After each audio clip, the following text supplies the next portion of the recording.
Covering the crisis in Afghanistan right now, as many as 11,000 Americans and tens of thousands of Afghanis are desperately trying to flee the country.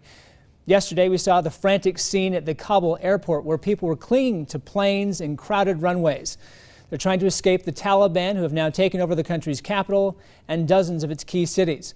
So what kind of refugee crisis is this creating? Joining us to explain the ripple effect is Natalie El-Deary, the executive director of the International Rescue Committee here in Salt Lake City. Natalie, thanks for being with us here today. Thank you. What kind of crisis is that Taliban takeover there in Afghanistan creating?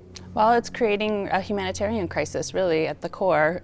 We've seen that the impacts of this regime can and will affect women and children most, and so there's a lot of uncertainty right now in terms of what will happen in the country and moving forward, and as such, people are fearful for what that means for their futures, especially after decades-long work of rebuilding and creating infrastructure and programs and services that have advanced the rights of women and of children. Yeah, you see some of these reports coming out where you have people are in the streets, but there's no women, no children out in the streets at all. Mm-hmm. Is that just a signal of how afraid these women and children are? It certainly is. I mean, there's uncertainty right now. People have been instructed to shelter in place until there is a little bit more certainty about what could happen and what options people have to leave the country or what their future prospects look like in country. What do they think is going to happen to these women and children? You know, we don't know right now, but based on historical evidence, we know that it might not be quite promising as being kind of touted or stated at this time. So some of the images we see here, not everything you see here is as horrific as every image, but there are some that are just beyond belief. This is one that I'm thinking of right here, where you have people clinging to the plane as it's trying to leave the airport.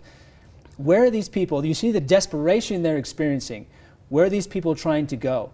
They're just trying to flee to safety. Anywhere. Anywhere. And so many people, right now, the first priority is to get American citizens out of Afghanistan, and then those that worked with the United States in our military operations and with contractors.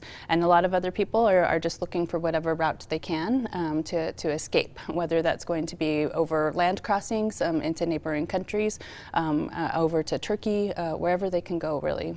Do we expect to see any of these refugees here in Utah? We do expect to see some refugees in Utah. Right now it's a little uncertain how many will end up coming, but we do expect to see refugees from Afghanistan and from other places as well, and those numbers increase. And organizations like the IRC are prepared and ready to assist those individuals. So how do you help some of these people with your organization? Sure. So we are one of the 2 resettlement agencies that welcomes refugees into the state, and so we are the first face that people see when they come into the airport. We provide housing, get kids enrolled in school, do mental health assessments, and really just give people stable footing to begin building a new life here in our community.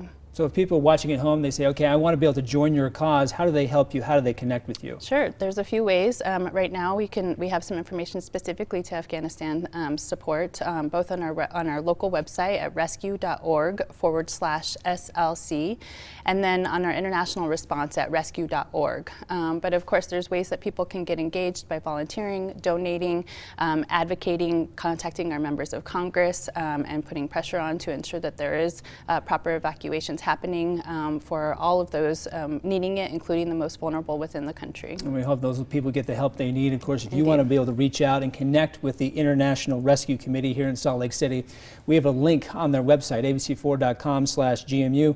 Talking this morning with their executive director, Natalie El-Deary. Natalie, thanks for being with us here today. Thank you very much.